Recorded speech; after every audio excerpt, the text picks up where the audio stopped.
ومن سيئات أعمالنا ومن يهده الله فلا مضل له ومن يضلل فلا هادي له وأشهد أن لا إله إلا الله وحده لا شريك له وأشهد أن محمدًا عبده ورسوله يا أيها الذين آمنوا اتقوا الله حق تقاته ولا تموتن إلا وأنتم مسلمون أما بعد فإن خير الحديث كتاب الله وخير الهدي هدي محمد صلى الله عليه وسلم وشر الأمور محدثاتها وكل محدثة بدعة وكل بدعة ضلالة وكل ضلالة في النار فأعوذ بالله من الشيطان الرجيم بل تؤثرون الحياة الدنيا والآخرة خير وأبقى আলহামদুলিল্লাহ।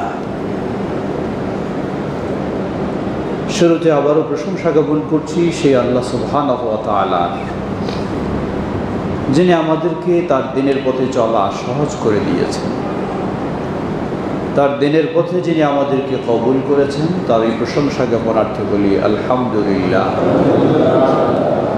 অতঃপর অসংখ্য সালাত ও সালাম পেশ করছি প্রিয় রাসূল মুহাম্মদ সাল্লাল্লাহু আলাইহি ওয়াসাল্লাম, তার আসহাবি কেরাম, আহলি বাইত, শেষ দিবস পর্যন্ত তার প্রতিটি একনিষ্ঠ অনুসারীদের উপর। সমবেত মুসল্লিবৃন্দ, আল্লাহ সুবহানাহু ওয়া তাআলা তিনি তার বান্দার জন্য যেটা কল্যাণ, সর্বক্ষেত্রে সেটি কামনা করেন, সেটি চান। কিন্তু বান্দা অনেক সময় নিজের কল্যাণ কোনটা, অকল্যাণ কোনটা তা পার্থক্য বুঝে না, যার ফলে সে মরীচিকার মতো অকল্যাণের পিছনেই ধাবিত হয়। আল্লাহ রাব্বুল আলামিন বলেন, বাল তুসিরুনাল হায়াতাদ দুনিয়া ওয়াল আখিরাতু খায়রু ওয়া আবকা। বরং তোমরা দুনিয়াকে প্রাধান্য দিচ্ছ, দুনিয়ার পিছনে ছুটছ। ওয়াল আখিরাতু খায়রু ওয়া আবকা, প্রকৃত কল্যাণ তো হলো আখিরাত, চিরস্থায়ী তো হলো আখিরাত, দুনিয়া নয়, দুনিয়া শেষ হবে। ঠিক একইভাবে আল্লাহ সুবহানাহু ওয়া তাআলা বিভিন্ন আয়াতে আল্লাহ রাব্বুল আলামিন আমাদেরকে উদ্বুদ্ধ করেছেন আখিরাতের দিকে, নিরুৎসাহিত করেছেন দুনিয়ার মোহে লিপ্ত হওয়ার দিকে। আল্লাহ রাব্বুল আলামিন বলেন, মান কানা ইউরিদুল হায়াতাদ দুনিয়া ওয়া যিনাতাহা نوفي إليهم أعمالهم فيها وهم فيها لا يبخسون من كان يريد الحياة الدنيا, যে দুনিয়ার জীবনকেই চায়, এটাকেই প্রাধান্য দিতে চায়, ওয়াজিনাতাহা, দুনিয়ার চাকচিক্যতা, দুনিয়ার জৌলুসতা, এটাকেই যে চায়, নুওয়াফি ইলাইহিম আ'মালাহুম ফিহা, দুনিয়ার জীবনে আমি তার জন্য সেটাই সহজ করে দেব। ওয়া হুম ফিহা লা ইউবখাসুন, কোনো কমতি করা হবে না, যেমন চাইবে তেমন ফুলফিল পাবে। উলাইকা আল্লাযীনা লাইসা লাহুম ফিল আখিরাতি ইল্লান নার, তবে এই শ্রেণীর জন্য আখিরাতে জাহান্নাম ছাড়া আর কিছুই নেই। وحبط ما صنعوا فيها وباطل ما كانوا يعملون, যা কিছু করেছে সব হারিয়ে যাবে, কিছুই থাকবে না। وباطل ما كانوا يعملون, এই দুনিয়ার পিছনে ছুটতে গিয়ে যা কিছু অর্জন করেছে সব বাতিলে পরিণত হবে। সূরা হুদ 15 থেকে 16 নম্বর আয়াত। আল্লাহ সুবহানাহু ওয়া তাআলা একইভাবে সূরা আল ইসরা 20 নম্বর আয়াতে বলেন, من كان يريد العاجلة عجلنا له فيها ما نشاء لمن نريد ثم جعلنا له جهنم من كان يريد العاجلة عجلنا له, যে দুনিয়াটাই চায় আমি দুনিয়াতেই দিব তাকে। মা নাশাউ লিমান নুরিদ, যা চাই যার জন্য চাই। সুম্মা জাআলনা লাহু জাহান্নামা, অতঃপর তার জন্য নির্ধারণ করব জাহান্নাম। ইয়াসলাহা মাযমুমান মাদহুরা, আখিরাতের জীবনে সে লাঞ্ছিত, অপমানিত, তিরস্কৃত হয়ে জাহান্নামে যাবে। ومن أراد الآخرة وسعى لها سعيها, আর যে আখিরাত চায়, আখিরাত টার্গেট নেয়, আখিরাত ইচ্ছা করে, আখিরাতের জন্য চেষ্টা করে, وهو مؤمن فأولئك كان سعيهم مشكورا, এবং সে আল্লাহর প্রতি পূর্ণ ঈমান এনেছে, আল্লাহ বলছেন তার চেষ্টা প্রচেষ্টা আল্লাহর কাছে কৃতজ্ঞতার সাথে থাকবে। কুল্লান নুমিদ্দু হাউলাই ওয়া হাউলাই মিন আতাই রাব্বিক ওয়া মা কানা আতাউ রাব্বিকা মাহযুরা, যারা দুনিয়া চাইবে আল্লাহ বলছেন হে নবী তোমার রবের দান, রবের অনুদান সব কিছু দুনিয়ারবাসীর জন্যও থাকবে, আবার যারা আখিরাত চাইবে তাদের জন্যও থাকবে। সমবেত মুসল্লিবৃন্দ, মডেল হিসাবে আল্লাহ রাব্বুল আলামিন আমাদেরকে দিলেন আমাদের প্রিয় নবী মুহাম্মদ সাল্লাল্লাহু আলাইহি ওয়াসাল্লাম। কেমন ছিলেন তিনি, কিভাবে তিনি এই আয়াতগুলি পেয়ে নিজেকে তিনি গড়ে তুলেছেন।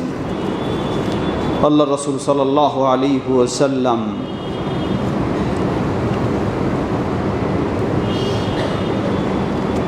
তিনি একদিন বিছানায় শুয়ে আছেন।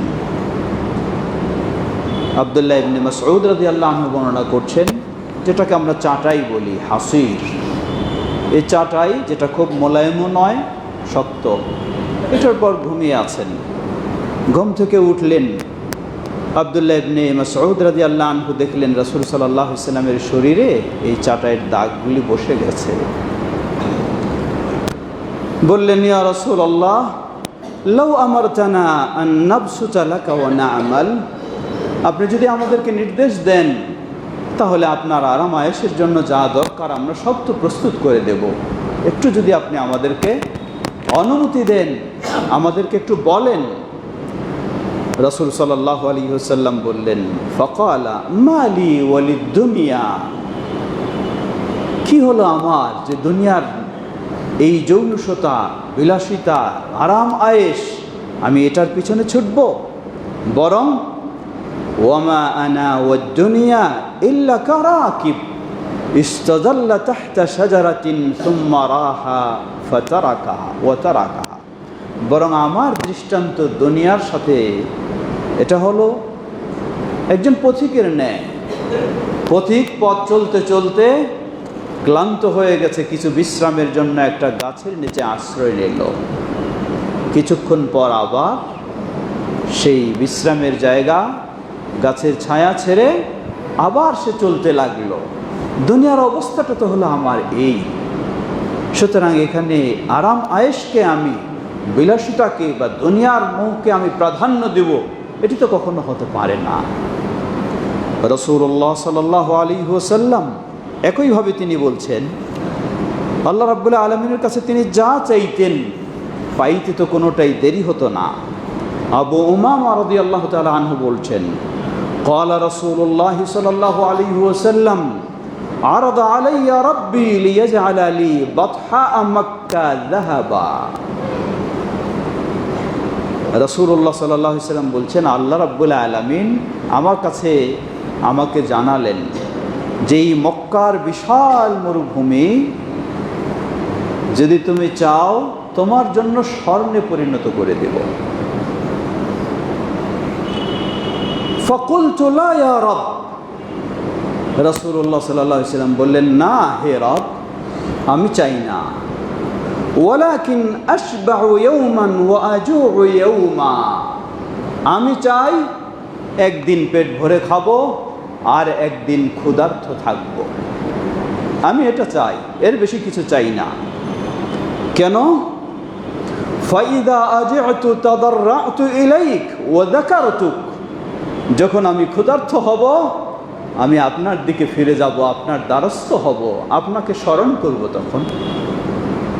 ওয়াইদা শাবিআতু হামিদতুকা ওয়া শাকারতুক, আর যখন আমি তৃপ্তি সহকারে খাবো তখন আবার আপনার প্রশংসা করব, আপনার কৃতজ্ঞতা প্রকাশ করব।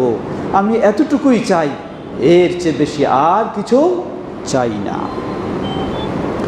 এজন্যই আল্লাহ রাসূল সাল্লাল্লাহু আলাইহি ওয়াসাল্লাম বলেন, আবু মুসা আশআরী রাদিয়াল্লাহু আনহু বর্ণনা করছেন, মান আহাব্বা দুনিয়াহু আদাররা বিআখিরাতি, যে তার দুনিয়ার জীবনটাকেই প্রাধান্য দেয়, এটাকেই সবচেয়ে বেশি ভালোবাসে, আদাররা বিআখিরাতি, তাহলে সে আখিরাতে ক্ষতিগ্রস্ত হয়। ওয়ামান আহাব্বা আখিরাতাহু আদাররা বিদুনিয়া, আর যে তার আখিরাতটাকেই প্রাধান্য দেয় সে দুনিয়া তো কিছুটা অন্যের চেয়ে ক্ষতিগ্রস্ত হবে, এটাই স্বাভাবিক, হতেই হবে, এটাই নিয়ম। ফাআথিরু মা ইয়াবকা আলা মা ইফনি, সুতরাং দুটোই তোমাদের সামনে। দুনিয়াকে যে প্রাধান্য দিবে আখিরাত ক্ষতিগ্রস্ত হবে, আখিরাতকে যে প্রাধান্য দিবে দুনিয়া ক্ষতিগ্রস্ত কিছুটা হবে। ফাআথিরু মা ইয়াবকা ওয়া মা আলা মা ইফনি, সুতরাং বেছে নাও যা স্থায়ী হবে, যা ধ্বংস হয়ে যাবে। এই ধ্বংস হয়ে যাওয়ার চেয়ে স্থায়ীটাকেই তোমরা প্রাধান্য দাও, সেটাই হলো ওয়াল আখিরাতু খায়রু ওয়া আবকা, আখিরাতটাই হলো শ্রেষ্ঠ এবং তা হলো চিরস্থায়ী। আল্লাহ আমাদেরকে প্রিয় নবী মুহাম্মদ সাল্লাল্লাহু আলাইহি ওয়াসাল্লামের মডেল হিসাবে গ্রহণ করে আমরা যেন দুনিয়ার জীবনটাকে সেভাবে অতিক্রম করতে পারি, আল্লাহ আমাদের তৌফিক দান করুন। সমবেত মুসল্লিবৃন্দ, রাসূলুল্লাহ সাল্লাল্লাহু আলাইহি ওয়াসাল্লাম এভাবেই তিনি নিরুৎসাহিত করেছেন। তিনি বলেন, ওয়াল্লাহি মাদ দুনিয়া ফিল আখিরাহ ইল্লা মিথলু মা ইয়াজআলু আহাদুকুম উসবুআহু ফিল ইয়াম্মি ফালইয়ানযুর বিমা ইয়ারজি', রাওয়াহু মুসলিম। বলছেন, আল্লাহর কসম করে বলছি, দুনিয়ার তুলনাটা আখিরাতের সাথে হলো তোমাদের একজন ব্যক্তি সেই বিশাল সমুদ্রে যদি তার একটা আঙ্গুল রাখে সমুদ্রের পানিতে, আঙ্গুলটা তুলে নেওয়ার পর যদি সে দেখে যে এই আঙ্গুলে বিশাল সমুদ্রের পানির কতটুকু তার সাথে এসেছে, এই দুনিয়াটা হলো আখিরাতের তুলনায় সেই ধরনের দুনিয়ার লোভ লালসা, দুনিয়ার অর্থ সম্পদে আজকে আমরা সব দিনকে হারিয়ে ফেলছি, আল্লাহকে হারিয়ে ফেলছি, অথচ এই দুনিয়ার তুলনা হলো আখিরাতের সাথে সেই আঙ্গুলে সামান্য যে কিছু পানি আসবে বিশাল সমুদ্র থেকে, এই দুনিয়াটা হলো সেই আখিরাতের তুলনায় সেই পরিমাণ। আল্লাহ রাসূল সাল্লাল্লাহু আলাইহি ওয়াসাল্লাম সহিহ মুসলিমের আরেক হাদিস, সাহাবী জাবির ইবনে আব্দুল্লাহ রাদিয়াল্লাহু আনহু বর্ণনা করছেন, আন্না রাসূলুল্লাহ সাল্লাল্লাহু আলাইহি ওয়াসাল্লাম মাররা বিজাদিই আসাকিন মাইয়িতিন, রাসূল সাল্লাল্লাহু আলাইহি ওয়াসাল্লাম সহ আমরা যাচ্ছি রাস্তা দিয়ে, রাস্তার পাশে একটা ছাগলের ভেড়ার বাচ্চা মরে পড়ে আছে। ক্বালা আইয়ুকুম ইউহিব্বু আন্না হাযা লাহু বিদিরহামিন, রাসূল সাল্লাল্লাহু আলাইহি ওয়াসাল্লাম আমাদেরকে বললেন, তোমাদের মাঝে কে চায় 1 দিরহাম দিয়ে এটা নেবে? ফাকালু মা নুহিব্বু আন্নাহু লানা বিশাই, আমরা বললাম, সাহাবায়ে কেরাম বললেন, হে আল্লাহ রাসূল সাল্লাল্লাহু আলাইহি ওয়াসাল্লাম, এটা 1 দিরহাম দিয়ে তো দূরের কথা, এমনি তো কেউ নেবে না, এটা তো এক হলো ছোট্ট ছাগলের বাচ্চা, কোনোটাই কাজে আসবে না। দ্বিতীয়, এটা মৃত্যুবরণ করেছে, কিভাবে এটা আমরা পছন্দ করতে পারি, নিতে পারি? ফাকালা রাসূলুল্লাহ সাল্লাল্লাহু আলাইহি ওয়াসাল্লাম ফাওয়াল্লাহি লাদ-দুনিয়া আহওয়ানু আলাল্লাহি মিন হাযা আলাইকুম। জেনে রাখো, আল্লাহর কসম করে বলছি, যেই দুনিয়ার পিছনে আজকে মানুষ ছুটেছে, এই দুনিয়া তোমাদের কাছে এই মৃত ছাগলের বাচ্চাটা যেমন মূল্যহীন, গোটা দুনিয়া হলো আল্লাহ সুবহানাহু ওয়া তাআলার কাছে এর চেয়েও আরো মূল্যহীন কিছুই নয়। সমবেত মুসল্লিবৃন্দ, দুনিয়া আপনাকে ছেড়বে না, দুনিয়া আপনাকে আঁকড়েই ধরবে, দুনিয়া আপনাকে টানবে। এজন্যই আলী ইবনে আবি তালিব রাদিয়াল্লাহু আনহু বলেন, আদ-দুনিয়া মুদবিরাতুন ওয়াল আখিরাতু মুকবিলাতুন। জেনে রাখো, দুনিয়া তো তোমার কাছ থেকে আস্তে আস্তে বিদায় নিচ্ছে, আখিরাত তোমার কাছে অতি সন্নিকটে এসে যাচ্ছে। এর মানে আমার যতই বয়স হচ্ছে, দুনিয়ার আয়ু আমার ততই শেষ হচ্ছে, আর আখিরাতে যাওয়ার সময় আমার তত ঘনিয়ে আসছে। তিনি বলছেন, ফাকুনু আবনা আল আখিরাহ ওয়ালা তাকুনু আবনা আদ দুনিয়া। তোমরা হও আখিরাতমুখী, হয় না দুনিয়ামুখী। এ দুনিয়া যাবেই, এটিকে ধরে রাখার সুযোগ নেই, এটাতে স্থায়ী থাকারও সুযোগ নেই। সমবেত মুসল্লিবৃন্দ, নবী মুহাম্মদ সাল্লাল্লাহু আলাইহি ওয়াসাল্লাম এভাবেই আমাদেরকে কতই না নির্দেশনা দিয়েছেন। সহিহুল বুখারী ও মুসলিমের আর এক হাদিস, সাহাবী আমর ইবনে আউফ রাদিয়াল্লাহু আনহু বর্ণনা করছেন, রাসূলুল্লাহ সাল্লাল্লাহু আলাইহি ওয়াসাল্লাম বলেন, আল্লাহর রাসূল বলছেন, ফাওয়াল্লাহি লাল ফাকরা আখশা আলাইকুম ওয়ালাকিন আখশা আলাইকুম আন তুবসাতা আলাইকুমুদ দুনিয়া কামা বাসাতাত আলা মান কানা ক্বাবলাকুম। আল্লাহর কসম করে বলছি, তোমাদের জন্য আমি দারিদ্রতার ভয় করছি না, কিন্তু তোমাদের জন্য আমি ভয় করছি, আশঙ্কা করছি যে তোমাদের সামনে দুনিয়া উপস্থিত হয়ে যাবে, যেমনইভাবে তোমাদের পূর্ববর্তীদের সামনে দুনিয়া উপস্থিত হয়েছিল। দুনিয়া নিয়ে তারা মগ্ন হয়ে গিয়েছিল, তারাও দুনিয়া নিয়ে প্রতিযোগিতায় নেমেছিল, তোমরাও দুনিয়া নিয়ে প্রতিযোগিতায় নেমে যাবে। তাহলুকুকুম কামা আহলাকাতকুম। জেনে রাখো, দুনিয়া যেমন তাদেরকে ধ্বংস করেছে, তোমাদেরকেও তেমন দুনিয়া ধ্বংস করবে। মুত্তাফাকুন আলাইহি। সুতরাং যতটুকু আপনি আখিরাতকে প্রাধান্য দেবেন, দুনিয়া তো জীবনে আছি, থাকতেই হবে, উপায় নেই। আত্মহত্যা করে আপনি চলে যাবেন এমন সুযোগও আপনার নেই। কিন্তু মনে রাখবেন, দুনিয়াটাই আসল নয়, আসল হলো আখিরাত। আজকে দুনিয়ার পিছনে মানুষ কতভাবেই ছুটছে, কত রকমে কত কিছু করছে। আল্লাহ রাসূল সাল্লাল্লাহু আলাইহি ওয়াসাল্লাম বললেন, জেনে রাখো, ইয়াতবাউল মাইয়িতা সালাসাতুন। কোনো মানুষ যখন মৃত্যুবরণ করে, তার পিছনে তখনও তিনটা জিনিস থাকে। ফায়ারজিউ ইসনান, দুটি ফিরে চলে আসে। ওয়ায়াবকা মাআহু ওয়াহিদুন, একটাই শুধু তার সাথে যায়। ইয়াতবাহু আহলুহু ওয়া মালুহু, তার পিছনে রয়েছে তার পরিবার পরিজন, রয়েছে তার সম্পদ, রয়েছে তার আমল আখলাক। যখন তাকে দাফন করা হয়, পরিবার পরিজনও ফিরে চলে আসে, সম্পদও ফিরে চলে আসে, যাবে শুধু তার সাথে তার আখিরাতকে টার্গেট করে যা আমল রয়েছে সেটাই। আমরা যেন সেই আখিরাতকে সেভাবে টার্গেট করে আমাদের জীবনটাকে গড়ে তুলতে পারি। আল্লাহ আমাদের সবাইকে সে তৌফিক দান করুন। ওয়া আখিরু দাওয়ানা আলহামদুলিল্লাহি রাব্বিল আলামিন ওয়া সাল্লাল্লাহু আলা নবিয়িনা মুহাম্মদ ওয়া আলা আলিহি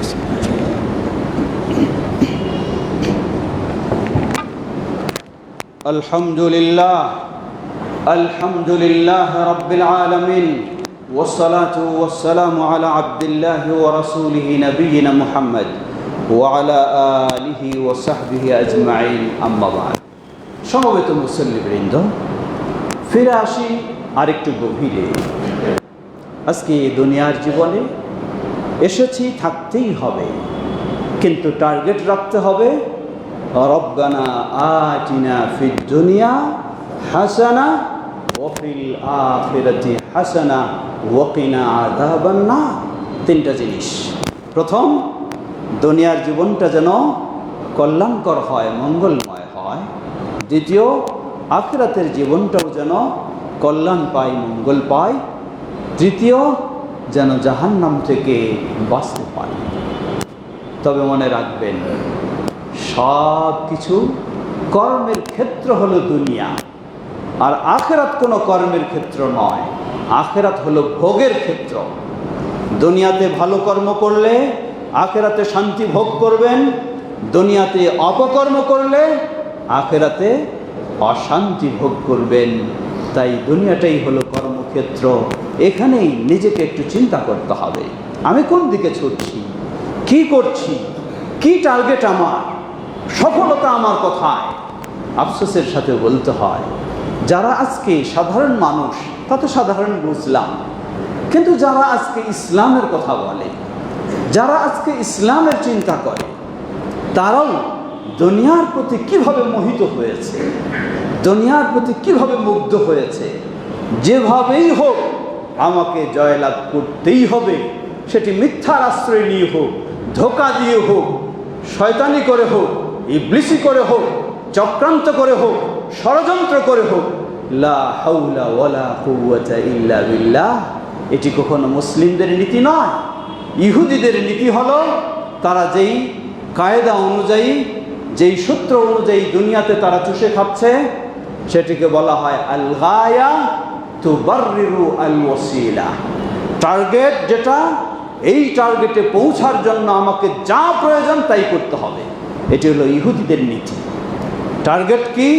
টার্গেট হলো দুনিয়া আজকে আমাকে ক্ষমতা অধিকার করতে হবে, সুতরাং কাকে হত্যা দরকার করব, কাকে মিথ্যা বলা দরকার করব, কাকে ধোঁকা দেওয়া দরকার করব, কার সাথে প্রতারণা দরকার করব।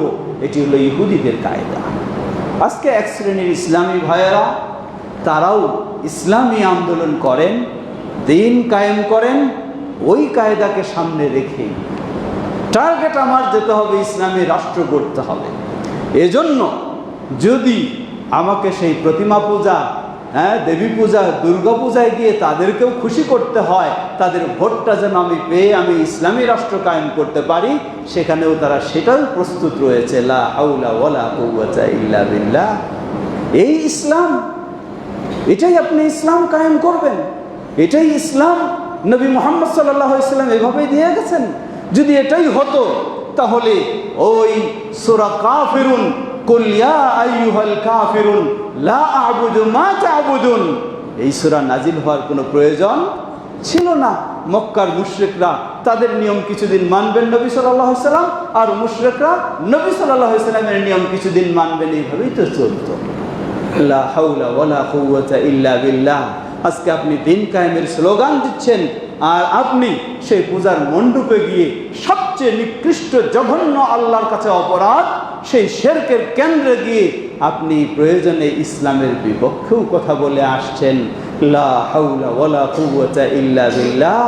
আপনি ওই দুনিয়ার পিছনে ছুটেছেন, আপনি কখনো আখিরাতের পিছনে ছুটেননি। এটি হলো এক শ্রেণীর কথা। মনে রাখবেন, ইসলাম ইসলাম। আল্লাহ রাব্বুল আলামিন বলেন, ওয়া মান ইয়াবতাগি গায়রাল ইসলামি দীনা ফালান ইউকবালা মিনহু ওয়া হুয়া ফিল আখিরাতি মিনাল খাসিরিন। ইসলাম বাদ দিয়ে অন্য কোনো পথ অবলম্বনের সুযোগই নেই। আর ইসলামটাকেও আপনি নিজের মন গড়া পথ দিয়ে অবলম্বন করে চলবেন, কখনোই সুযোগ নেই। সমবেত মুসল্লিবৃন্দ, তার চেয়ে আরও ভয়ঙ্কর বিষয় হলো, আমরা যারা নিজেদেরকে নির্ভেজাল বলে দাবি করি, নিজেদেরকে সঠিক বলে আমরা দাবি করি, নিজেদেরকে আমরা রাসূলুল্লাহ সাল্লাল্লাহু আলাইহি ওয়াসাল্লামের অনুসারী বলে দাবি করি, আমরাও আজকে কোন পথে একটু ভাবতে হবে। বলবেন কেন? আমরাও যখন দেখছি অমুকেরা অমুকভাবে নেতৃত্ব গ্রহণ করে, ছলে বলে কৌশলে মিথ্যার আশ্রয় নিয়ে, অন্যকে যেভাবে হোক চাপা দিয়ে, অন্যর বিষয়ে যেভাবে হোক কুৎসা রটনা করে, আমরা আজকে সেভাবে আমরাও সে পথে ছুটেছি। লা হাওলা ওয়ালা কুওয়াতা ইল্লা বিল্লাহ। ধিক্কার এই ধরনের আহলুল হাদিসকে, ধিক্কার এই ধরনের সালাফি নিয়ে মানহাজ নিয়ে যারা কথা বলে, আবার নিজেরা এই ধরনের কর্মকাণ্ড করে থাকে, ধিক্কার। সত্যি এটি কখনো রাসূলুল্লাহ সাল্লাল্লাহু আলাইহি ওয়াসাল্লামের মানহাজ নয়। আপনি আসতে পারবেন না কোনো ক্ষমতায়, আসতে পারবেন না কোনো নেতৃত্বে, তাই আপনি অন্যায়ের আশ্রয় নেবেন, তাই আপনি মিথ্যার আশ্রয় নেবেন, তাই আপনি ধোঁকাবাজির আশ্রয় নেবেন, তাই আপনি জুলুমের আশ্রয় নেবেন, লা হাওলা ওয়ালা কুওয়াতা ইল্লা বিল্লাহ, আপনার কোনো দিনই কর্মকাণ্ড করার কোনোই প্রয়োজন নেই, আপনি নীরবে একাই থাকেন, আলহামদুলিল্লাহ, এটাই আপনার জন্য নিরাপদ, এটাই আপনার জন্য শ্রেষ্ঠ। এই ধরনের তথাকথিত যারা ওই রকম ইসলামের নামে এই সমস্ত ভ্রান্ত নীতি রাজনীতিতে জড়িয়ে গেছে, আপনিও যদি সেই ধরনের জড়িয়ে যান, তাহলে আপনি আহলুল হাদিস হিসাবে কলঙ্ক, আপনি সালাফি হিসাবে কলঙ্ক, কখনো আপনি সালাফি হতে পারেন না। এটি কখনো সালাফিদের আচরণ নয়, এটি কখনো সালাফিদের স্বভাব নয়, এটি কখনো সালাফিদের কর্মকাণ্ড নয়। আল্লাহ আমাদের সকলকে হেদায়েত দান করুন, এই ভ্রান্ত চিন্তার অনুসরণ থেকে আল্লাহ আমাদেরকে রক্ষা করুন। আমরা আমাদের যেই সঠিক আকীদা, যেই সঠিক আদর্শ, যেই সঠিক মানহাজ আহলুল হাদিসের, সেটার উপরেই যেন প্রতিষ্ঠিত থাকতে পারি, ভিন্নদের দেখা দেখি যেন ইবলিসি কর্মে আমরা না জড়িয়ে যাই। আল্লাহ আমাদের সকলকে সে থেকে হেফাজত করুন। সমবেত মুসলিম, ছোট্ট একটি দেশ, কিন্তু জনসংখ্যা দিক থেকে বহু ঊর্ধ্বে, প্রথমের দিকে সেটি হলো বাংলাদেশ। এই দেশের জনসংখ্যা, মুসলিম অধ্যুষিত এই দেশটিকে কতজনে কত রকমই না টার্গেটে রেখেছে মুশরিকরা টার্গেটে, যারা চতুর্দিকে ঘেরে রেখেছে সেই বহু দূর থেকে ইহুদি খ্রিস্টানেরাও টার্গেটে। সুতরাং প্রতিটি মুসলিমকে সচেতন হতে হবে, সতর্ক হতে হবে। আজকে আপনি আপনার ভোটের জন্য এই তথাকথিত সবচেয়ে ইহুদিদের চেয়েও বলতে পারি আরও সন্ত্রাসী সেই ইসকন নামে যারা এই ধরনের কর্মকাণ্ড, ইহুদিদের চেয়েও আন্তর্জাতিক সন্ত্রাসী, তাদের সাথে আপনি আতাত করবেন, তাদের সামনে আপনি সহমত পোষণ করবেন, লা হাওলা ওয়ালা কুওয়াতা ইল্লা বিল্লাহ, কোশ্চিন কালু হতে পারে না। আপনার মতন মুসলিমের কোনো প্রয়োজন নেই। মুসলিম, হ্যাঁ, এর অর্থ এই নয়, আপনাকে বলছি না আপনি হাতে অস্ত্র নিয়ে রাস্তায় নেমে পড়বেন, তা নয়। আপনি অবশ্যই ইসলামের সঠিক নীতি আদর্শ অবলম্বন করবেন, কিন্তু কোনোভাবেই, এক হলো মুশরিক, দ্বিতীয় হলো সন্ত্রাসী মুশরিক এই ইসকনকে আপনি কোনোভাবেই কোনো দিক থেকে সহমত পোষণ বা দুর্বলতা আপনি কখনোই প্রকাশ করতে পারেন না। যেখানেই রয়েছেন, যেভাবেই রয়েছেন, অবশ্যই এই মুশরিকের সবচেয়ে সন্ত্রাসী মুশরিকদের প্রতিবাদ আপনার মাঝে থাকতেই হবে। যদি আপনার ভিতরে তাওহীদ থাকে, যদি আপনার ভিতরে সুন্নাহ থাকে, তাহলে আপনার ভিতরে সেটি থাকতেই হবে। এর অর্থ এই নয়, আবার বুঝবেন না, মনে করবেন না যে আপনি এত প্রতিবাদ জানাচ্ছেন, তাহলে কেন আপনাকে রাজপথে দেখা যায় না? জবাব, রাজপথে যাওয়াটাই শুধু প্রতিবাদ নয়। আপনি একদিন দেখাচ্ছেন রাজপথে গেলেন, আর আপনার ঘরের ভিতরে প্রতিমা পূজার মতো কাজ করে থাকতেছেন, এই রাজপথে যাওয়ার কোনো মানে হয় না। হবেন সর্বক্ষেত্রে আপনি খাঁটি মুসলিম, আপনার এক কথায় আপনার সব কাজ, বহু কাজ হবে ইনশাআল্লাহ, যদি আপনি সেই ধরনের তাওহীদপন্থী সঠিক মুসলিম হতে পারেন। আমাদের মডেল নবী মুহাম্মদ সাল্লাল্লাহু আলাইহি ওয়াসাল্লাম মুশরিকদের বিরুদ্ধে, শিরকের বিরুদ্ধে ছিলেন সবচেয়ে তিনি প্রতিবাদী কণ্ঠ। আবার সব দেখা গেছে সেই 7ম হিজরিতে সেই বাইতুল্লাহ, প্রতিমা সম্পূর্ণ বাইতুল্লাহ, যেখানে 360টি প্রতিমা এখনও রয়েছে, সেখানে তিনি নীরবে তাওয়াফ করে আসলেন। অবস্থা অনুযায়ী অবশ্যই নবী মুহাম্মদ সাল্লাল্লাহু আলাইহি ওয়াসাল্লামের সেই জীবন আদর্শ আমাদেরকে সামনে রেখেই কাজ করতে হবে, কিন্তু কখনো শিরকের সাথে আপোষ নেই, মুশরিকের সাথে আপোষ নেই। আল্লাহ আমাদের সকলকে তাওহীদের উপর প্রতিষ্ঠিত থাকার তৌফিক দান করুন। ইবাদাল্লাহ রাহিমাকুমুল্লাহ, আল্লাহুম্মা সাল্লি আলা মুহাম্মদ ওয়া আলা আলি মুহাম্মদ কামা সাল্লাইতা আলা ইব্রাহিম ওয়া আলা আলি ইব্রাহিম ইন্নাকা হামিদুম মাজিদ। আল্লাহুম্মা বারিক আলা মুহাম্মদ ওয়া আলা আলি মুহাম্মদ কামা বারাকতা আলা ইব্রাহিম ওয়া আলা আলি ইব্রাহিম ইন্নাকা হামিদুম মাজিদ। اللهم ارض عن الخلفاء الراشدين وعن سائر أصحاب نبيك الكريم.